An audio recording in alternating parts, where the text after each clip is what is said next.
eu acho, na reunião. Acho que vamos fazer primeiro uma discussão do processo. Eu acho importante, né, do edital, ouvir os outros. Eu só queria, assim, fazer essa correção aqui, de que em nenhum momento a gente aqui está colocando que esse trabalho que o Conselho era corporativo, eu não falei isso também não. Conselho de Transparência. A falta de transparência deveu a falta de publicização dos atos do Conselho pela administração do Ministério. Não do Conselho. Não do Conselho. Então, isso aqui é uma correção que nós estamos fazendo nesse trabalho. Um outro aspecto importante, nós acreditamos sim que é possível ampliar, e estamos ampliando o processo de participação. Não estamos aqui dizendo que a autoria é nossa, tudo que a gente está aqui estamos fazendo junto com vocês, junto com o que veio do Conselho. Evidentemente, não estamos aqui dizendo, inventamos agora o bacana, um processo super bacana, que ninguém tinha pensado, de jeito nenhum. Estamos dando andamento e essa reunião é parte disso. Esse edital aqui é parte disso, desse processo, dar andamento àquilo que a gente sentiu que veio, as moções, e aqui só colocou isso. Então, nós não estamos inventando nada.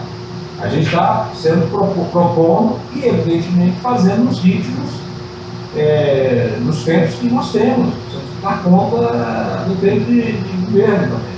O Conselho não pode ficar sem funcionar num processo eleitoral e com tantas questões sendo discutidas nas questões das políticas públicas de cultura.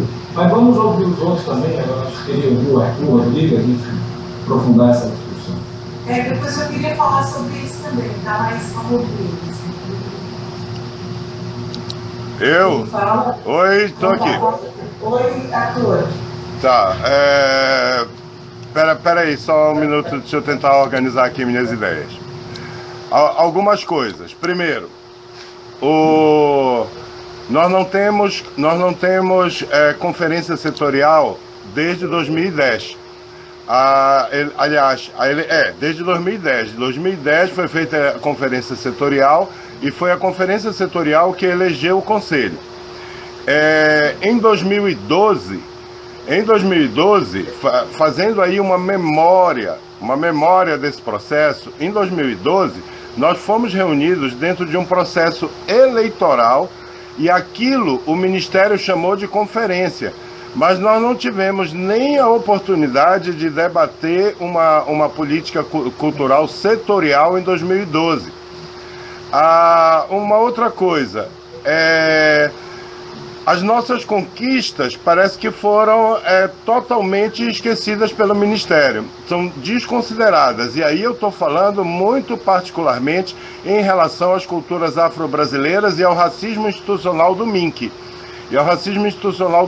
E aí, se vocês quiserem, eu posso passar para que vocês compreendam do que a gente está falando.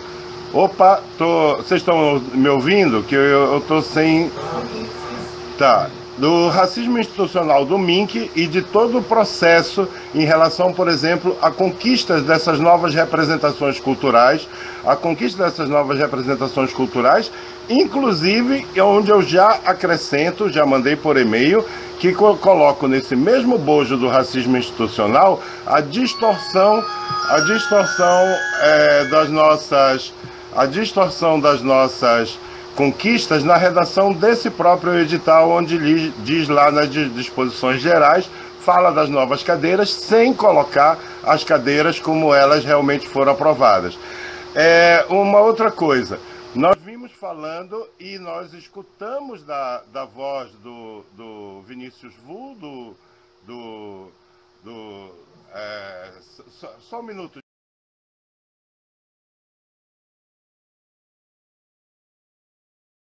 Essa ausência de memória, eu até entendo que vocês estejam chegando agora, mas nós estamos nesse diálogo com o governo federal há bastante tempo. Nós não chegamos agora. E toda essa história de luta com a gestão, de luta com todos esses conflitos, parece que não, olha, apaga tudo e que nós vamos começar daqui.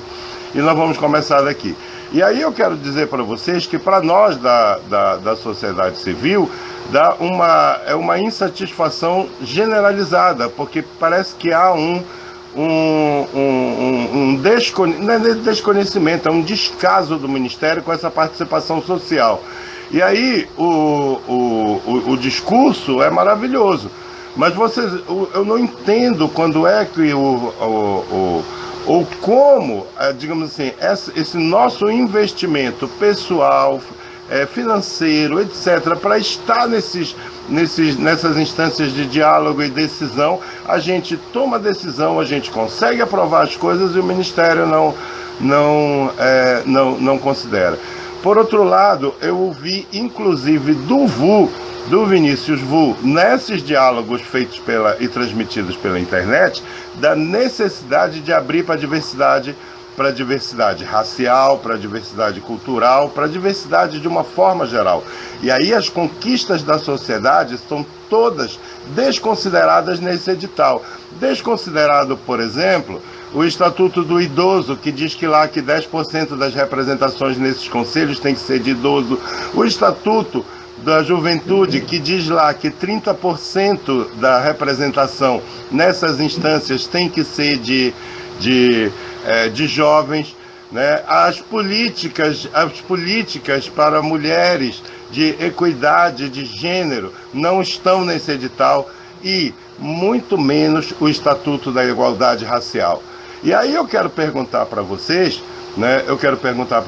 Se o Ministério está completamente alheio à política cultural, não interessam essas outras conquistas sociais, inclusive com marco legal, para termos essa representação realmente da diversidade. Ou se interessa para o Ministério apenas o macho branco de 40 anos, produtor de cultura.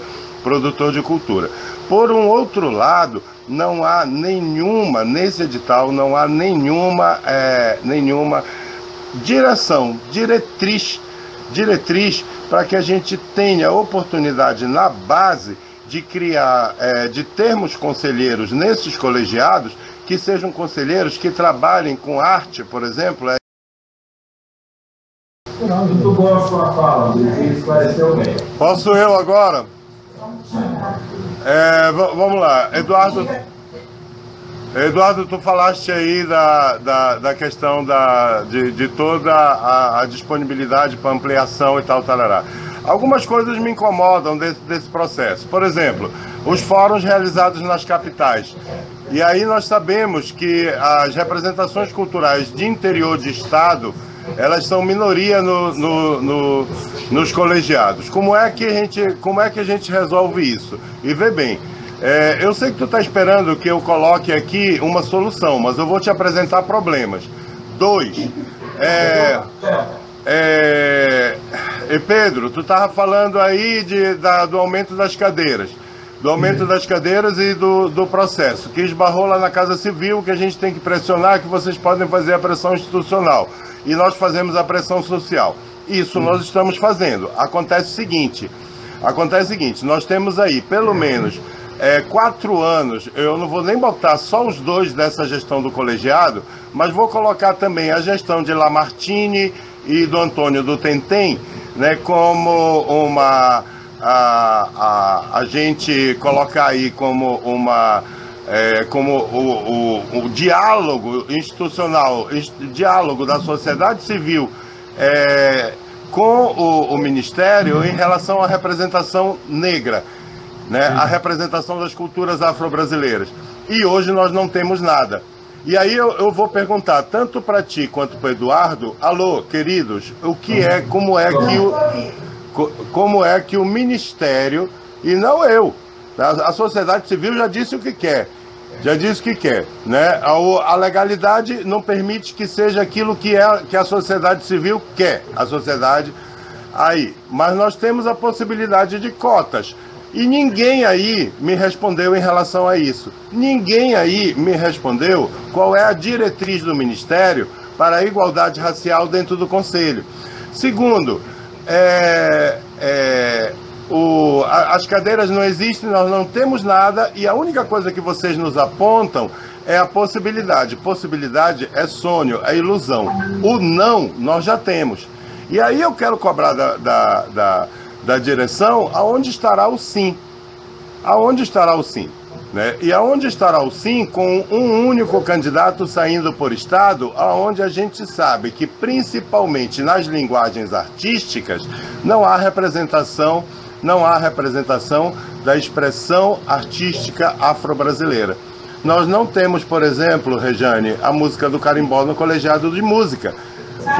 Porque para nós... Peraí, só um minuto. Porque para nós, a música negra, ela tá resumida ou no colegiado de culturas afro-brasileiras ou no colegiado de populares. Mas não há nenhuma ação, não há nenhuma diretriz nesse edital apontando a possibilidade da música tradicional, por exemplo, do marabaixo no Amapá, ou do samba de cacete na região tocantina aqui do estado do Pará, concorrer a essa cadeira de música. Concorrer a essa cadeira... Não há impeditivo. Oi? Não há impeditivo. Sim, meu querido, mas aí, os fóruns, por exemplo, eles são na capitais. Os fóruns, eles são na capitais. Os fóruns, eles não são lá em Cametá, onde tem o samba de cacete, não é lá em Concórdia do Pará, não é na região tocantina. Não é na região tocantina. A possibilidade de organização, inclusive por infraestrutura de comunicação, de transporte, etc., é nas capitais. E aí o que eu estou dizendo é que, mais uma vez, por essas regras aqui, a representação, ela não é pela identidade racial, ela não é pela identidade cultural. Nós estamos vendo a indústria cultural. E isso é uma diretriz do Ministério. Ou se não é uma diretriz do Ministério, como é que o Ministério me responde nesse edital a possibilidade da gente alterar a composição desses colegiados e dar oportunidade dessas representações de identidade cultural virem por dentro do colegiado de artes visuais, virem por dentro do colegiado de música, virem por dentro do colegiado de dança, virem por dentro do colegiado de arte digital, de circo, de artesanato, de todos. De todos. Nós não temos nenhuma ação, sinceramente, neste edital, que aponte aí para a diversidade. E aí eu estou te comprometendo, Rejane, porque tu és a representante da SCDC. E, mais uma coisa, sem a presença do VU e sem a presença do representante da Palmares, a composição do Ministério é branca. Dá para perceber? Mas a gente não terminou ainda. Secretário Vinícius VU, por favor. Após algumas décadas de mudanças profundas na nossa estrutura, inclusive, né, de classe. Então, eu acho que é fundamental que a gente busque estabelecer novos compromissos, novas pactuações. E acho que tem um problema gravíssimo de subrepresentação nas conferências e nos conselhos de populações, não só de negros e pardos, como foi levantado aqui, mas também indígenas, de comunidades tradicionais, enfim, uma série de representações importantes que são, muitas vezes, são ausentes desse espaço de representação formal. Eu acho que é fundamental a gente pensar em cota para conferência, cota dentro do CNPC, pensar inclusive em outras dinâmicas de escuta que sejam permanentes, que não necessariamente sejam presenciais e que possam trazer para a agenda, seja da conferência, seja do conselho, ou mesmo do gabinete e tal, agendas que muitas vezes não encontram eco nessas estruturas tradicionais de representação. Olha, o edital não tem ação. A ação é política. O edital não impede a ação. Ele não age. Quem age são os atores. Ele é a estrada, é o caminho. Então, vamos botar as coisas nos lugares. Tudo bem, mas o Boaventura da Silva... O edital é a abertura. Ele está aberta a consulta, aponte aí onde é que a gente reforça isso. Eu também não posso modificar o conselho no edital eleitoral. Eu tenho que dar as condições para acontecer para as forças políticas complexas da sociedade, que disputam os espaços, possam disputar. Então, nós não substituiremos a disputa política pelo edital. A disputa, nós temos que dar as condições das disputas acontecerem, tratando os diferentes de forma diferenciada, para que as coisas deem com mais equilíbrio. Mas a Regiane vai falar gente, eu preciso preparar a reunião com as regionais, eu tenho que sair daqui dessa reunião, porque a gente continua esse trabalho aqui de manifestação agora, não tem... Isso, com as regionais. Eu vou pedir licença. Por favor, Matheus. Até para a gente poder fazer alterações na consulta. Arthur e todo mundo aí, meu trabalho dentro dessa comissão vai ser para incentivar e contemplar a diversidade cultural. Eu concordo plenamente com você, Arthur, você sabe disso, e na reunião lá, inclusive do Carimbó, a minha maior alegria depois de ter iniciado essa fala sobre o processo eleitoral foi quando as meninas dançarinas de Carimbó vieram falar comigo: ei, Rejane, não deixe de avisar a gente não, que a gente quer entrar para o conselho, porque eu sou a primeira a defender, não tem que ser só a bailarina daquelas, entendeu? Não, tem que estar contemplado esse pessoal, tem que estar as coreiras de tambor de crioula, tem que ter essa oportunidade. Para chegar até elas, eu também sou defensora das reuniões presenciais. Então, na FCDC, a FCDC vai estar lançando 3 editais agora, dia 2 de julho. A gente está montando uma agenda de oficinas para os editais, né? Eu principalmente estou me propondo aí nos editais, para fazer oficina no edital de redes, né? Que aí pode ser contemplado o pessoal da diversidade cultural, os segmentos. E lá no Pará, por exemplo, estou tentando marcar 2 reuniões, uma no Marajó, lá em Terra, que durante o congresso teve muita gente dos quilombos, lá uma juventude ávida participar do processo, e também no Salgado Paraense. Portanto, eu vou para a reunião nessas quebradas. Também acabei de combinar com o pessoal do Maracatu, do Cavalo Marinho de Pernambuco, para fazer reunião lá na zona da Mata Pernambucana. Falou? Então, assim, de certa forma, não é perfeito o processo que está colocado, eu também acho, mas, enfim, a gente tenta minimizar dessa forma. A minha batalha é para a inclusão dessa galera que não tem tanto acesso e não está aí no processo. Inclusive, no colegiado afro, para que os quilombolas estejam presentes também. E tem uma galera quilombola que está atuando na cultura e que está ávida pelos processos de participação. Tá? Muito obrigada, fico honrada de estar aqui discutindo esse processo com vocês, e eu sou entusiasta disso e estamos juntos. Posso fazer uma contribuição sobre essa questão, rapidamente? Pode falar. Rapidamente. A discussão no pleno do CNPC, o Arthur defendeu rapidamente a questão das cotas para a eleição, e eu e outras pessoas achamos que era inviável pelo número de pessoas, né? 3, como é que se faz cotas em cima de 3, e agora em cima de 1, enfim, é impossível. Agora, naquele momento eu lancei uma proposta que eu acho que não sei se foi muito bem apreciada, enfim, mas eu acho que poderia ajudar um pouco a isso. Que é assim, nós temos 27, idealmente, né, 27 representantes, um de cada estado, mais os titulares e suplentes. Então, um universo aí de 30 pessoas.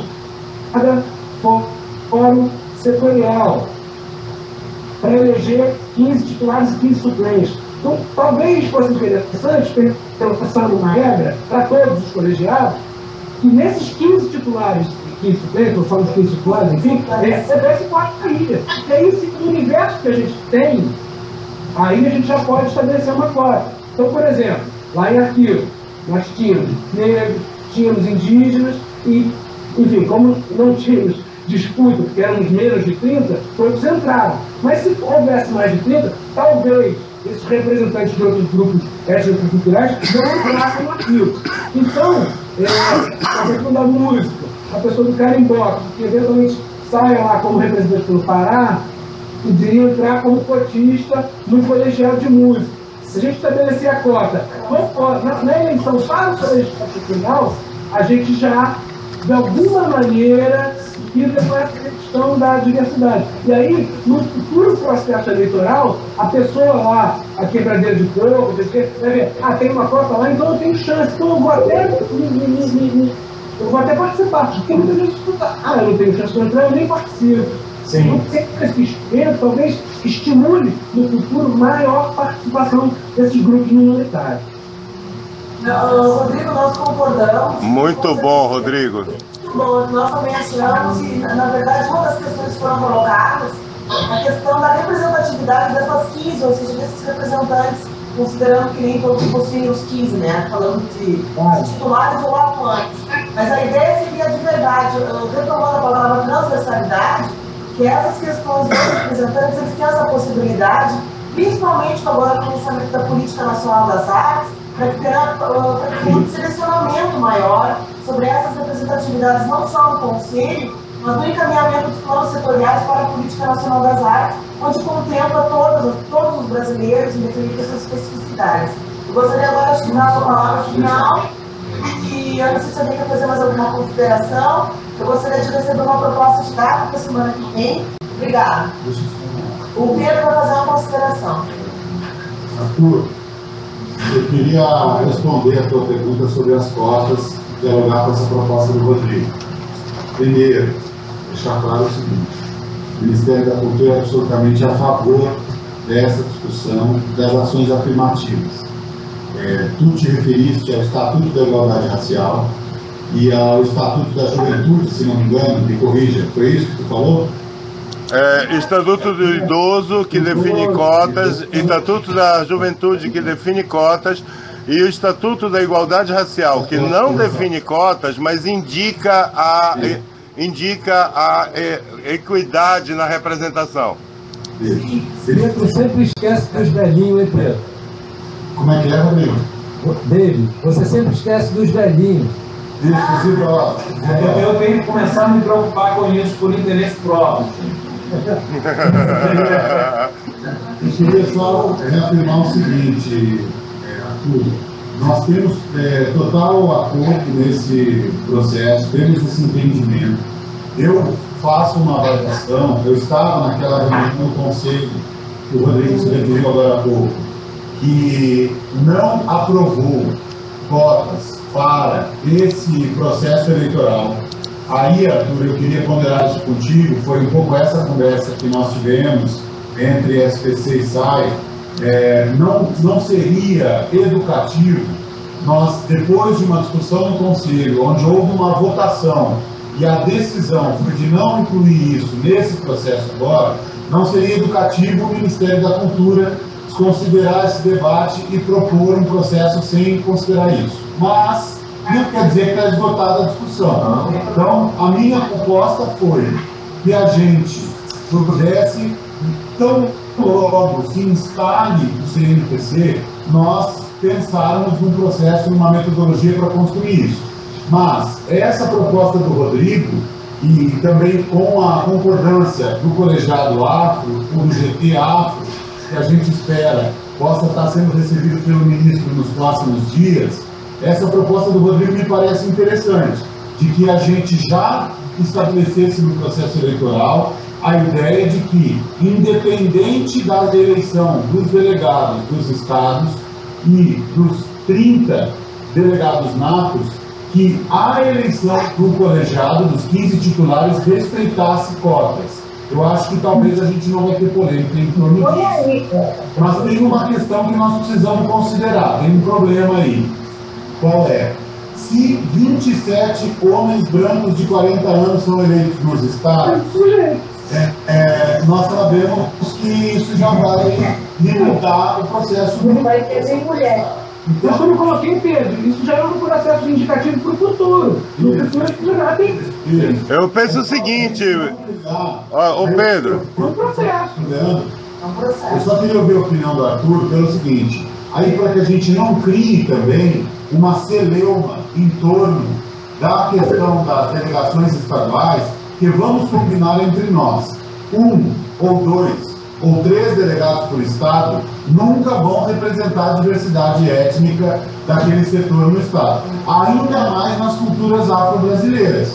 E nós justamente estamos desmembrando em 5 cadeiras para considerar a diversidade cultural que existe na cultura afro. Então, eu acho que essa seria uma boa ideia, mas nós temos também só considerar a limitação que existe em relação ao possível resultado do processo eleitoral nos estados. Tá bom, Pedro, só uma coisa. Quando eu reclamo do MINC e reclamo muito mais da gestão passada, porque a de vocês está começando agora, mas tu também estava na gestão passada, é o seguinte, querido, quem indicou cotas no serviço público, por exemplo, foi Dona Dilma, presidente. E aí, essa indicação eu espero do ministro também. Quem indicou cotas para as universidades públicas foi o governo federal. Ele enviou a diretriz para o Congresso. E isso eu não senti nem Ana de Holanda, nem Marta Suplicy. E agora estou alertando vocês que se a gestão Juca Ferreira não fizer, vai estar indicando também que deixa tudo como está, que 85% do financiamento do Ministério da Cultura é para a cultura hegemônica eurocêntrica. É isso que eu estou dizendo, isso é uma questão política. Nós estamos muito atentos a isso e logo deve ter essa reunião com o ministro, porque a gente já encaminhou a proposta lá, eles devem chamar vocês para a gente ter essa conversa pessoalmente. Eu consegui ficar aqui, gente, consegui aqui passar uma pessoa lá para fazer o que eu tinha que fazer lá para ficar aqui. Acho importante essa discussão, Arthur. Eu só quis chamar a atenção o seguinte, que por mais que a gente queira garantir nesse edital, a gente não substitui essa luta que a gente tem, que é sua, que é nossa. E por isso que eu quis te dizer, com muita clareza, com muita transparência, a luta política continua, a gente não vai conseguir garantir tudo nesse edital. Mas foi apenas essa a minha colocação, que eu fui meio veemente na hora, não sei se fui claro, de que não tem discordância, apenas que não vamos resolver tudo aqui no edital. Mas ele pode sim ser aperfeiçoado.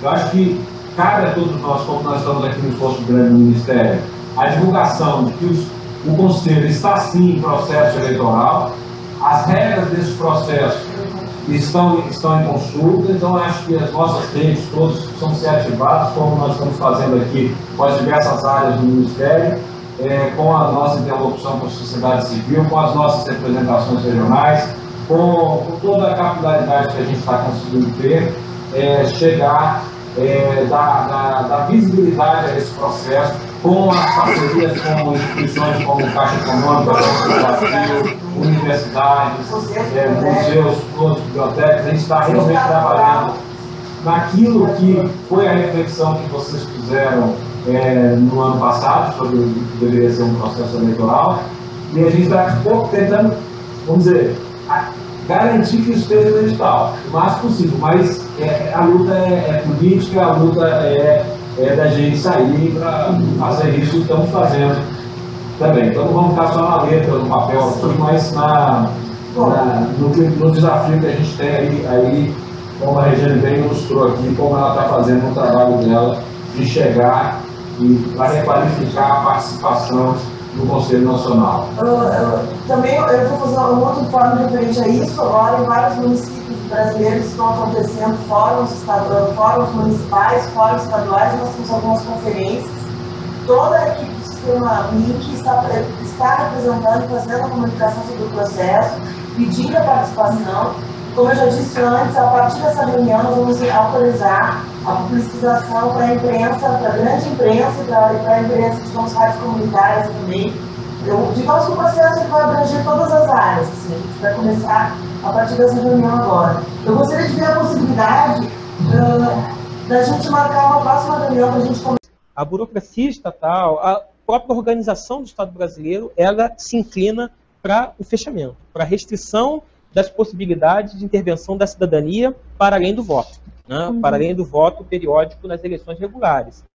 Há uma predisposição, digamos assim, de toda a estrutura administrativa para que os gestores tomem decisões sem ouvir a sociedade e façam, inclusive, e implementem, inclusive, muitas vezes, processos de descontinuidade dentro da administração pública que tem, inclusive, causado um grande prejuízo para os processos de participação.